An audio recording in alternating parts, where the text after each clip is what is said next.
اللهم صل على محمد وآل محمد. علماء نے اس کو بھی زبان کی آفت میں سے قرار دیا ہے، وہ ہے مزاحیہ گفتگو اور استحصاء.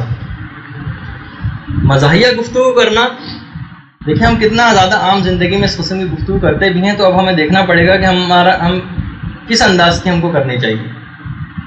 دیکھیے مزاح جو ہے یہ نیک خوئی کا ایک جز ہے. ایسا نہیں کہ بہت انسان بالکل سنجیدہ اور سخت اور ویسا بن کے بیٹھ جائے، وہ نہیں، وہ تو بلکہ وہ کچھ خلقی کے اندر آئے گا، اتنا زیادہ سنجیدہ بن جانا. مزاح ہے انسان کی طبیعت کے اندر، رکھا بھی ہے خدا نے، اور بلکہ نیک خوئی کا جز ہے. جو اچھی عادتیں ان کا ایک جز شمار ہوتا ہے. لیکن کبھی بھی آپ مزاح کریں تو اس کے اندر چند شرائط کی پابندی کریں. یہ جب شرطیں پوری ہوں گی تو کہا جائے گا کہ ہاں آپ نے اچھے اخلاق والا مزاح کیا. نمبر 1، مزاح کبھی کبھار ہو اور بہت کم ہو. ایسا نہیں بس ایک آدمی ہر وقت بس مزاح کی عادت ہے، ہر وقت جملے بازیاں اور جگت بازیاں کیے چلا جا رہا ہے، جملے سے جملے نکالے چلا جا رہا ہے. یہ جو ہم عام گفتگو کے اندر بھی دیکھتے ہیں، بس ایک جملہ اس کو مل گیا، اس نے طرح طرح کی جو باتیں کرنی شروع کر دی اور خوب ہنسی مذاق بھی، اور چاہے کوئی حرام گفتگو بھی نہیں اس میں ہو رہی. تو نمبر 1 جو شرط پہ پوری اترنا چاہیے مزاح، وہ ہے مزاح کم ہو اور کبھی کبھار. نمبر 2، اس مزاح سے کوئی رنجیدہ بھی نہ ہو. ایسا نہیں ہو کہ پیچھے آپ سے ایسی ٹونٹنگ کر دی کہ ویسے تو ہنس دیا بظاہر، لیکن دل میں اس نے ایک رنج محسوس کیا. نمبر 2. اچھا نمبر 3، اس مزاح کے اندر کوئی اور حرام بات بھی نہ ہو. ایسا نہیں کہ چلو وہ تو رنجیدہ نہیں ہو رہا، لیکن اور آپ نے کوئی جھوٹ بات بول دی اس کے اندر، کسی کی نقل اتار دی اس کے اندر، تو اس قسم کی بات بھی نہ ہو. لوگ ہنس رہے ہیں، دیکھا آپ نے نقل اتاری، لوگ نے ہنسنا شروع کر دیا، تو پتہ چلے ایک اور حرام کام اس کے اندر ہو گئے. 3 شرطیں. اور نمبر 4، آپ کے وقار کو بھی نقصان نہ پہنچے. ایسا نہ ہو کہ آپ کا روب و دبدبہ ہی لوگوں کے دلوں سے کم ہو جائے. آپ کوئی امر بالمعروف کریں، کوئی کام کی بات کریں بھی، تو لوگ جو ہنسی مذاق کر کے ڈال دیں کہ آپ کا روب و دبدبہ ان سے کم ہو جائے، آپ کا وقار کم نہیں ہونا چاہیے. نمبر 4 اور نمبر 5 اور آخری شرط، مزاح ہونے کے باوجود بھی وہ حق و صداقت سے خالی نہیں ہے. دیکھیے آپ جھوٹی بات سے بھی تو مزاح کر سکتے ہیں، سامنے والے کو بھی حقیقت پتہ ہے، آپ کو بھی پتہ ہے، آپ کیا کر تو سکتے ہیں ایسا مزاح، لیکن وہ اسلامی اخلاق پر اس وقت پورا اترے گا جب وہ مزاح ہونے کے باوجود بھی حق اور صداقت سے خالی نہ. رسول کی حدیث بھی ہے کہ میں بھی مزاح کرتا ہوں، لیکن میرا مزاح کبھی حق و صداقت سے خالی نہیں ہوتا. جیسے کہ آپ ابھی سنیں گے بھی. دیکھیں خود جناب رسول خدا کرتے تھے مزاح. ایک شخص ایک مرتبہ رسول کے پاس ایک بوڑھی عورت آئی، وہ آپ سنا بھی ہوگا، لیکن دیکھیے اس سے بھی ریلیٹڈ ہے ہماری گفتگو سے. یا رسول اللہ کیا میں جنت میں جاؤں گی؟ رسول نے کہا کوئی بوڑھی عورت جنت میں نہیں جائے گی. اب وہاں رونے لگی، تو رسول نے کہا کہ بھائی بوڑھے بھی جنت میں جوان ہو کر ہی جائیں گے، کوئی بوڑھی عورت نہیں جائے گی. تو دیکھیے اخلاص رسول کی بات میں حق اور صداقت والی بات ہے. بات رسول نے بالکل صحیح، کوئی جھوٹی بات اور اس قسم کی کچھ نہیں کہی انہوں نے. یا ایک عورت رسول کے پاس آئی، کہنے لگی یا رسول اللہ مجھے اونٹ چاہیے. تو رسول نے کہا میں اونٹ تو نہیں، البتہ تجھ کو اونٹ کا بچہ دے سکتا ہوں. تو اس نے کہا نہیں یا رسول اللہ مجھے تو اونٹ ہی چاہیے تھا. رسول نے کہا بھائی جو اونٹ میں دوں گا وہ کسی نہ کسی اونٹ کا بچہ ہی. تو دیکھیے یہ بھی ایک مزہ ہے رسول کی زندگی کے. بٹ ٹوٹل اگر ہم واقعات نکالیں، علماء نے پورے رسول کی زندگی کے ایک سمجھے کہ وہ تاریخ اور تفسیر کے اندر موجود ہے، رسول کی زندگی کے ایک رخ. لیکن کیا مشکل سے 7 یا 8 واقعات مزاح کے ملتے ہیں رسول کے، وہ پورے 7-8 واقعات میں آج بیان کرتے ہیں. اس کے علاوہ ایک واقعہ آپ نے رسول کی زندگی سے مزاح کا نکال کے نہیں بتا سکتے. اور وہ کیوں نہیں ہے رسول کی زندگی میں اتنا مزاح، وہ بھی آخر میں آئے گا. تو یہ تو واقعہ یہ ہو گیا. یا ایک شخص رسول کے پاس آیا، رسول نے اس کی آنکھوں کو بہت غور سے دیکھا اور کہنے لگا اے شخص تیری آنکھوں میں تو سفیدی. اچھا وہ آدمی بڑا حیران ہوا، سفیدی یعنی وہ موتیاں میری آنکھوں میں گویا اتر آئے. رسول نے کہا بھائی ہر شخص کی آنکھوں میں سفیدی ہوتی، سائڈ میں سفید، بیچ میں مثلا کالے رنگ کی چیز ہوتی. تو وہ دیکھیے یہ بھی حق و صداقت والی اس کے اندر بات تھی. خود رسول کے ایک صحابی بھی تھے، یعنی رب رسول کی ہمیں تبسم اور رسول کے چہرے کے اوپر ہمیں جو مزاح اور ہنسی دکھائی دی ہے وہ انہی چند ایک واقعات کے اندر. ضحاک نام کا رسول کا ایک صحابی، بہت ہی بدصورت اور بد شکل تھے ضحاک نام کے ایک صحابی، لیکن ان کی 2 بیویاں تھیں، دونوں بہت خوبصورت تھیں. ایک مرتبہ رسول خدا کے پاس آئے، یا رسول اللہ میری 2 بیویاں دونوں خوبصورت ہیں، میں چاہتا ہوں ایک کو طلاق دے دوں تاکہ آپ اس سے شادی کر سکیں. اچھا حجرے کے پیچھے جو پردہ تھا اس کے پیچھے حضرت عائشہ بیٹھی ہوئی تھی. اچھا ان کے سامنے اس قسم کی بات کی اس نے، تو پیچھے پردے کے پیچھے سے کہنے لگے ضحاک کیا وہ تجھ سے زیادہ خوبصورت ہے؟ اچھا خود بہت بدصورت ہے بادشاہ. ضحاک نے ایک جملہ کہا نہیں میں ان سے زیادہ خوبصورت ہوں. تو اس وہ موقع ایک لوگ علماء بیان کرتے ہیں واحد موقع ایک ان موقعوں کے اندر سے کہ رسول جس موقع پہ ہنسے ہیں باقاعدہ، یعنی جب خود بدصورت اور بچہ شکل تھا اور اس نے کہا کہ نہیں میں ان سے بھی زیادہ خوبصورت میں ہوں، یعنی تو رسول کو ایک مزہ کی سی اس کے اندر بات محسوس اور ہنس دی. یا رسول کے ایک اور صحابی تھے صہیب ایک دفعہ ان کے داڑھ میں شدید درد تھا، رسول سے آ کے انہوں نے کہا بھی تھا درد ہے. رسول نے ان کو دیکھا کہ صہیب جو خورما کھا رہے ہیں. اچھا رسول نے کہا اے صہیب تمہاری تو داڑھ کے اندر درد تھا، تم کس طرح خورما کھا رہے ہو؟ کہنے لگے یا رسول اللہ میں دوسری طرف کی داڑھ سے کھا رہا ہوں جس میں درد نہیں. اس پہ بھی رسول کے ایک اور موقع ہے جس پہ رسول ہنسے. یا رسول ایک اور موقع پہ ہنسے ہیں کہ ایک رسول کے ایک اور صحابی تھے، اس کا نام تھا خوات. دیکھیے رسول کے بھی اصحاب کے اندر اخلاقی برائیاں تو پائی جاتی. خوات بہت سے ان افراد کے اندر سے تھے جو عورتوں میں بیٹھنے کے بڑے شائق تھے. دیکھیے اکثر ہمارے بھی ہوتا ہے کہ مثلا چاہے وہ محرم عورتیں کیوں نہ، مثلا بھابیاں بیٹھی ہوئی ہیں اور فلاں بیٹھی ہوئی ہیں، ان کے اندر وہ جھرمٹ میں جا کے بیٹھ کر گفتگو شروع کر دی. ان سے بھی اپنے آپ دامن کو بچانا چاہیے. تو ایک دفعہ خوات کو رسول نے دیکھا کہ وہ عورتوں کے جھرمٹ میں بیٹھے ہوئے ہیں، کھڑے ہوئے ہیں. رسول خوات کے پاس آیا، خوات تم یہاں کیسے؟ کہنے لگے یا رسول اللہ، اب گھبرا گئے رسول کو دیکھ کر. کہنے لگے یا رسول اللہ میرا اونٹ بہت سرکش ہو گیا تو اس کے لیے میں رسی بٹوانے کے لیے ان عورتوں کے پاس آیا تھا تاکہ اس کے گلے میں رسی باندھ کے قابو کروں. اچھا رسول اس وقت تو چلے گا. اور بعد میں جب کبھی خوات ملتے تو رسول دیکھیے مزہ سے بھی اپنے کس طریقے سے امر بالمعروف کرتے تھے. خوات تمہارے اونٹ کی سرکشی کا کیا حال ہے؟ اچھا خوات بڑے جو ہے وہ اس وقت جو ہے وہ ہوتے. اور تیسری دفعہ جب رسول نے پوچھا خوات تمہاری اونٹ کی سرکشی کا کیا حال ہے، تو خوات نے کہا مجھے اس خدا کی قسم جس نے آپ کو نبی بنا کر بھیجا ہے، میرا اونٹ اپنی سرکشی سے باز آ چکا. یعنی اس کے بعد سے انہوں نے وہ چیزیں چھوڑ دی. یعنی رسول کا جو اس قسم کا مزہ بھی ہوتا تھا، دیکھیے وہ حق و صداقت اور امر بالمعروف سے خالی نہیں ہوتا تھا. نعمان انصاری رسول کے ایک اور صحابی، ان کا بہت ہی فقیر اور غریب، ایک پیسہ جیب میں نہیں ہوتا. بازار میں جیسی کوئی پھل آتا تھا پھل اٹھاتے تھے رسول کے پاس لے آتے تھے. دکان کا مالک سے نعمان انصاری سے پیسے مانگتا تھا، رسول کے پاس لے کے آ جاتے تھے کہ انہوں نے آپ کا پھل کھایا، انہیں سے پیسے لیجیے. رسول ہنستے تھے اور بہرحال پیسے نکال کے دے دیتے تھے. بعد میں لوگوں نے پوچھا ہے نعمان انصاری تم جب تمہیں پیسے نہیں ہوتے تو لا کے کیوں دیتے؟ کہنے لگے میرا بس دل برداشت نہیں کرتا کہ بازار میں کوئی نیا پھل آئے اور رسول اس کو نہ کھائے. وہ ٹھیک ہے کہ میں جو ہے اس طریقے سے رسول کے پاس لاتے، رسول دے بھی دیتے تھے، محبت کا ان کے معیار ہوتا تھا. رسول بھی موقع روایت کے اندر ہے جملہ کہ رسول ہنس دیتے تھے اور پیسے نکال کے اس کے مالک کو دیا کرتے تھے. تو دیکھیے ہم رسول کی زندگی، بس یہ جتنے میں نے واقعات بتائے اس سے ایک واقعہ آپ رسول کی زندگی مزہ کا نہیں نکال کے دے سکتے. رسول کی زندگی کے ایک جز اس کے اندر اتنا کم مزہ، یعنی دیکھیے وہ نمبر ایک شرط پہ اور بلکہ ہر شرط پہ پورا طرح نہ کوئی رنجور ہو رہا ہے، نہ کوئی رنجیدہ ہو رہا ہے، نہ رسول کے وقار کو نقصان پہنچ رہا ہے، نہ اس کے اندر کوئی حرام بات ہے، اور مزہ ہونے کے باوجود حق و صداقت اور امر بالمعروف سے خالی نہیں. پہلی بات جو ہے جی نہیں، وہ دیکھیے جو رسول کے اس سے بھی مقصد ایک ہو سکتا ہے، وہ بات بھی بتانا مقصد ہو کہ وہ واحد موقع ملتا ہے کہ جب رسول نے وہ بات بتائی تھی کہ جنت میں سب لوگ جوان ہو کر جائیں گے. اس بالکل ابتدائی زمانے کا واقعہ کہ لوگوں کو پتہ بھی نہیں تھا کہ کس طریقے سے جنت میں جانے کی چیز، یعنی کس طرح کے ہم پہنچیں گے. تو رسول نے وہاں بات بھی کہہ دی اس سے، اور پھر بات کا جملہ کہ عورت ہنستی اور خوش ہو کے گئی اس انداز سے. وہ رنجیدہ اس بات پہ نہیں ہوئی تھی، یعنی دنیا میں کسی بات، آخرت کے لیے رنجیدہ ہوئی تھی. اس میں تو اگر آپ آخرت کے لیے کسی کے دل میں رنج پیدا کر دیں تو کوئی ایسی بات بھی نہیں اس کے اندر.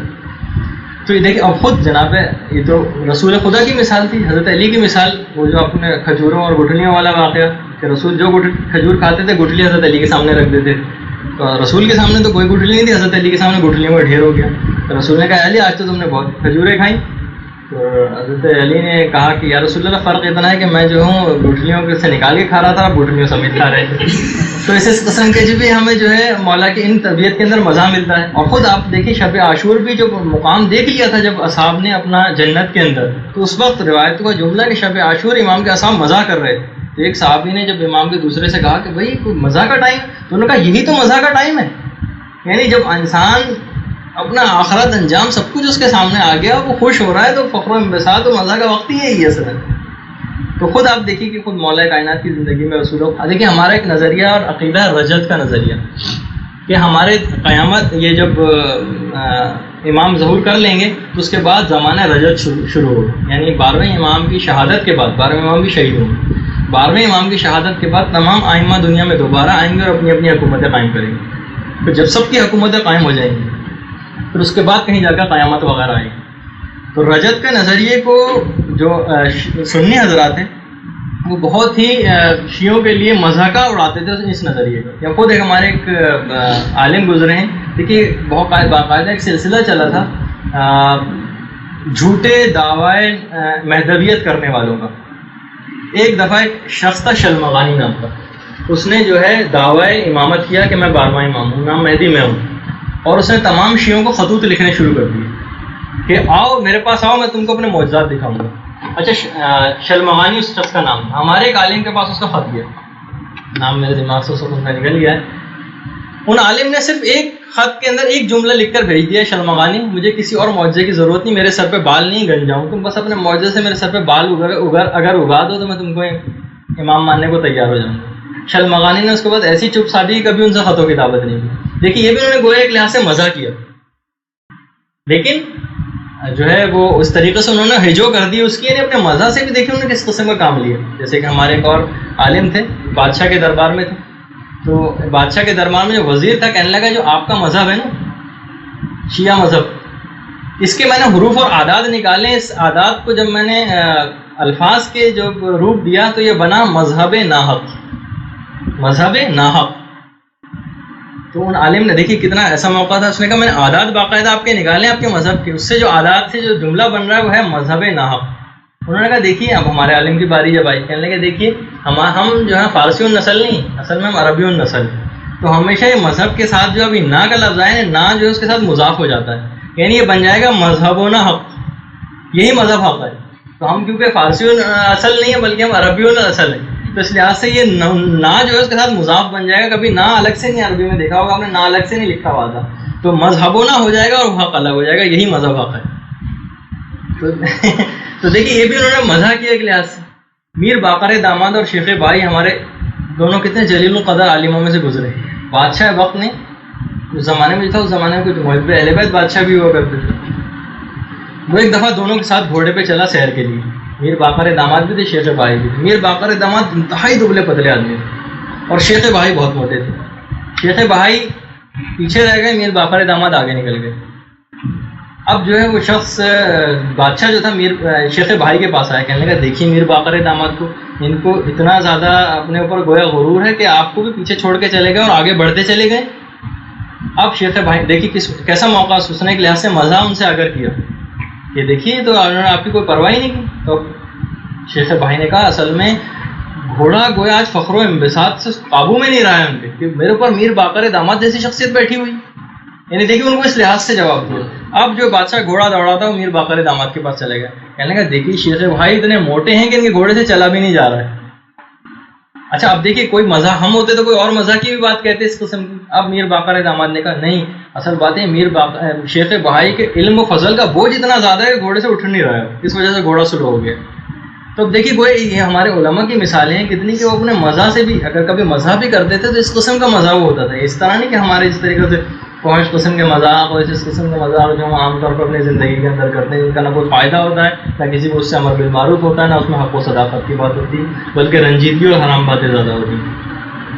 یا آپ عام علماء کی جو ہے وہ ایک عالم نے باقاعدہ جملہ پڑھا، ایک عالم نے کسی شخص سے پوچھا ہے تو بتاؤ اگر جنت میں جا کے کوئی شخص رنجیدہ ہو تو کتنی حیران کن بات ہے.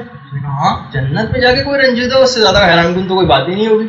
کہنے کہ اس سے زیادہ حیران کن بات ہے کہ انسان اس دنیا کے اندر ہنسے بیٹھے. یعنی جتنا تم حیران ہو رہے ہو نا، یعنی تمہارے پیچھے سب تک موت تاک میں لگی ہوئی ہے، تمہارا شیطان تمہارا راہزن بنا بیٹھا ہے، تمہارے پاس وقت نہیں ہے، تمہیں اتنے کٹھن مراحل کے ساتھ گزرنا اور تمہاری ہونٹوں پہ ہنسی آ رہی، یہ اس سے زیادہ حیران کن بات ہے کہ جنت میں جا کے کوئی شخص رنجیدہ ہو جائے.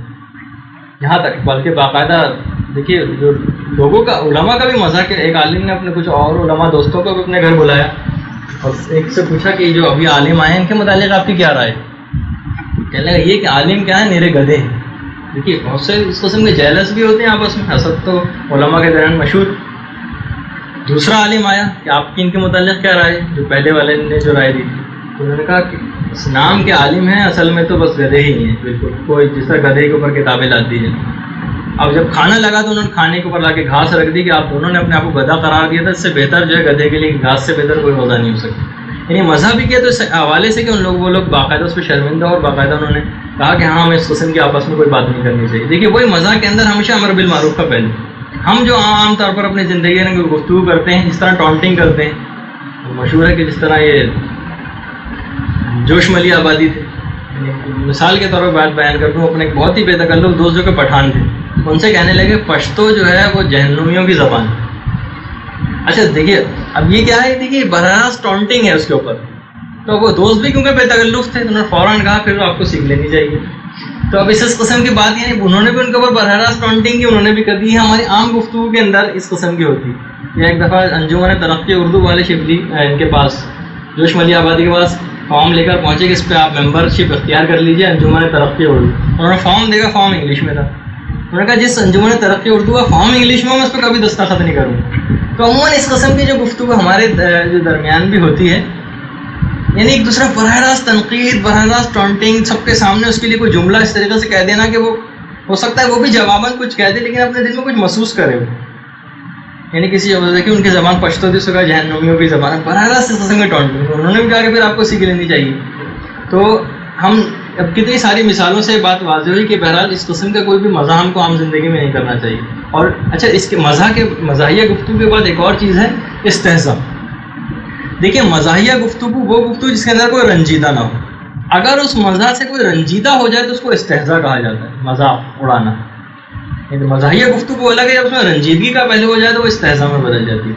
باقاعدہ روایت ملتی بھی ہے کہ ایک دفعہ ایک اعرابی جو ہے رسول سے کچھ کہنے آ رہا تھا.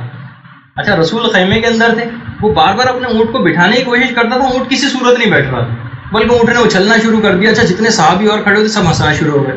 ہمارے سامنے میں نہیں ہوتا, کوئی شخص پھسل کے گر جائے ایک دم ہنس پڑتے ہیں, کسی شخص کو کوئی ایک دم سے چوٹ لگ جائے ہم ایک دم ہنس پڑتے ہیں. اونٹ اتنا زیادہ اچھلا کہ وہ نیچے گرا, اس کی گردن کی ہڈی ٹوٹ کے مر گیا. لوگ رسول کے پاس آئے اور کہنے لگے کہ یا رسول اللہ فلاں جو اعرابی تھا وہ اونٹ سے گر کر مر گیا. رسول نے کہا وہ تو مر گیا لیکن تمہارا منہ بھی اس کے خون سے آلودہ ہو گیا. یعنی یہ تم اس قسم کا کیوں ہنس رہے تھے اور تم اس کا مذاق اڑا. مثلا جیسے ہم عام زندگی میں اپنا دیکھتے ہیں, کوئی ذرا سا پھسل جائے, کچھ ہو جائے, کسی کپڑوں پہ کوئی چیز گر جائے, ایک دم سے ہم ہنس پڑتے ہیں, جبکہ دوسرے کے لیے ویسا پہلو ہوتا ہے. یہ کہلایا جائے گا یہ استہزاء کے اندر آئے. اس سے اپنے آپ کو بچانا, اور اس کا ایک علاج بھی ہے. کچھ علماء نے علاج بتایا ہے کہ ہم یہ مزاحیہ گفتگو اور استہزاء کا علاج کیا ہے. تو نمبر 1 علاج تو ایک یہ ہے کہ وہی خاموشی اختیار کیجیے. خاموشی یعنی وہی دیکھیں ہر زبان کی آفتوں کے اندر وہی ایک علاج تو ہر جگہ کانسٹنٹ چلے گا, خاموشی. اور نمبر 2 جو علاج ہے قرآن کی آیت ہے وَيَبْكُوا كَثِيرًا وَيَضْحَكُوا قَلِيلًا. رویا زیادہ کرو, یبکو کثیرہ وَيَضْحَكُوا قَلِيلًا, ہنسا کم کرو. قرآن کی آیت بھی ہے. جب بھی ہمیں عام قسم کی کہا جاتا ہے کہ جو زیادہ قہقہے لگاتے ہیں نا اس کا دل بھی سخت اور مردہ ہو جاتا ہے, پھر اس میں اتنی زیادہ باتیں اثر بھی نہیں کرتی جو بہت زیادہ قہقہے لگایا کرتا ہے. تو نمبر 2 تو یہ ہو گیا کہ قرآن کی آیت بھی اس کو حکم خدا سمجھتے ہیں, اس کے اوپر عمل کیجیے. خاص طور پر حضرت عمر ابن عبدالعزیز جو کہ بہرحال اموی نسل تھے لیکن محب اہل بیت بھی تھے, اور کتنی زیادہ انہوں نے اصلاحات کی آ کر. وہ یہ کہا کرتے تھے, اس کا علاج انہوں نے بھی ایک بتایا. انہوں نے کہا کوشش یہ کرو کہ جب بھی اس قسم کی عام مزاح کی کہیں گفتگو ہو رہی ہو تم فوراً قرآن کے متعلق گفتگو شروع کرو. اچھا لیکن اگر تمہارے قرآن کے متعلق اتنی نالج نہیں ہے تو لوگوں کی اچھی اور بہترین باتوں کو بیان کرنا شروع کرو. کبھی آپ نے نہیں دیکھو محفلوں کے اندر بیٹھ کے جو لوگ مثلا ہم بیٹھے ہوئے کسی محفل میں, ہمارے جو دوست احباب ہیں ان کی اچھی اچھی باتوں کو نکال کے بیان کرنی شروع کرو. اگر کوئی اور مثلا ہم مذہبی بات بھی کوئی نہیں نکالنا چاہ رہے یا نہیں نکل پا رہی ہے, مثلا قرآن کے متعلق اتنی معلومات نہیں ہے, گیدرنگ کو جس قسم کے, تو لوگوں کی اچھی باتوں کا ذکر کرنا شروع کر دو تاکہ وہ مزاح کی گفتگو جو ہے بیچ میں نہ اتنی آنے پائے. کیونکہ جب مزاح کی گفتگو محفل میں آئے گی تو لازمی اس کے اندر غیبت بھی ہو جائے گی, نقل بھی اتاری جائے گی, استہزاء کا پہلو بھی آ جائے گا, اور کیا کیا کچھ ہوگا وہ آپ کو پتہ ہے. اور 5ویں چیز یہ بات یاد رکھیے, استہزاء کے متعلق کہا جاتا ہے اگر کوئی شخص نے اس دنیا میں کسی کا مذاق اڑایا تو آخرت میں خدا اس سے استہزاء کرے گا. جملہ یہ ملتا ہے کہ جب اگر آپ نے یہاں کسی کا مذاق اڑایا تو جہنم میں اس شخص کو نکالا جائے گا اور اس کے لیے جنت کا ایک دروازہ اسے کھول دیا جائے گا, کہا کہ جنت میں داخل ہو جائے. وہ جیسی جنت کے دروازے پر پہنچے گا دروازہ بند کر دیا جائے گا اور ایک اور دروازہ پیچھے کی طرف کھول دیا جائے گا, وہاں سے داخل ہو جائے گا. وہاں سے جائے گا, وہاں سے جائے گا, وہاں سے بھی دروازہ بند کر دیا جائے گا. بار بار جب ایسے ہوگا شدید شرم اور خجالت کے ساتھ وہ شخص مایوس ہو کر بیٹھ جائے گا اور سمجھ جائے گا مجھ سے استہزاء کیا جا رہا ہے, میرا مذاق اڑایا جا رہا ہے. پھر اس کو بتایا جائے گا دنیا میں جو تم نے اس قسم سے لوگوں کا مذاق اڑایا تھا آخرت میں خدا آج تمہارا مذاق اڑا رہا ہے اس طریقے سے. تو اس قسم کی یہ 5 طریقے ہیں تقریباً کہ ہم اس طریقے سے مزاحیہ گفتگو عام گفتگو بنتی ہے لیکن یہ کسی ایک حرام کام کا پیش خیمہ بن جاتی ہے. وہی اسلام کبھی بھی دیکھیے اس راستے پہ آپ کو نہیں بھیجنا چاہتا کہ جس سے آپ مباح بھی چاہے کیوں نہ ہو لیکن آپ حرام میں گرفتار ہو جائیں. مدرس کو باغ میں جانے نہ دیجو والا معاملہ ہوگا. یعنی وہ باقاعدہ مجھے اکثر ایسے موقع پہ شعر ضرور یاد آتا ہے, وہ جو اچھا ہے جن لوگوں نے نہیں سنا لیکن ہے بہرحال لحاظ سے دنیاوی ٹائپ کا شعر ہے لیکن معرفت والا بن سکتا ہے. مگس کو باغ میں جانے نہ دیجو کہ نہا خون پروانے کا ہو, شہد کی مکھی کو باغ میں نہیں جانے دو. اگر شہد کی مکھی باغ میں چلی گئی تو سب پروانے مر جائیں گے. اس کے کیا معنی؟ تو شہد کی مکھی باغ میں جائے گی تو پھلوں کا رس چوسے گی، پھلوں کا رس چوسے گی تو اس سے شہد بنے گا، شہد بنے گا تو شہد سے موم بتی بنے گی، موم بتی جب جلائی جائے گی تو پروانے آئیں گے اور جل کے مر جائیں گے. پروانوں کو اگر جلنے سے بچانا چاہتے ہیں تو شہد کی مکھی کو باغ میں نہیں جانے دیجیے. یہ ایک ہے. تو اسلام کبھی بھی اس گفتگو وہیں سے ہی آپ کو روک دے گا. اگر مزاحیہ گفتگو کی ویسے عام طور پہ آپ کو اجازت مل جائے، جب بھی 5 شرائط کے ساتھ اجازت ملی، اور اس میں پہلی شرط یہ بہت کم ہو اور کبھی کبھار. آپ خود دیکھیں اگر 2-3 گھنٹے کی ایک نشست ہے، کیونکہ دیکھیے بہرحال نیک خوئی کا جز تو ہے، تو آپ دیکھ لیں کہ 2 گھنٹے کی ایک نشست کہیں بیٹھے ہو تو اس میں کتنا مزہ جو ہے وہ شمار ہوا کم ہے. 1 یا 2 دفعہ اگر آپ نے مزہ کر لیا تو بس ایک محفل کے اندر کافی ہے. اس سے زیادہ اگر آپ کر رہے ہیں تو پھر وہ ہو جائے گا کہ وہ زیادہ ہو رہا ہے اور حد اعتدال سے بڑھ رہا ہے، اس میں حرام اور زبان کی آفت کے اندر شمار ہوا ہے.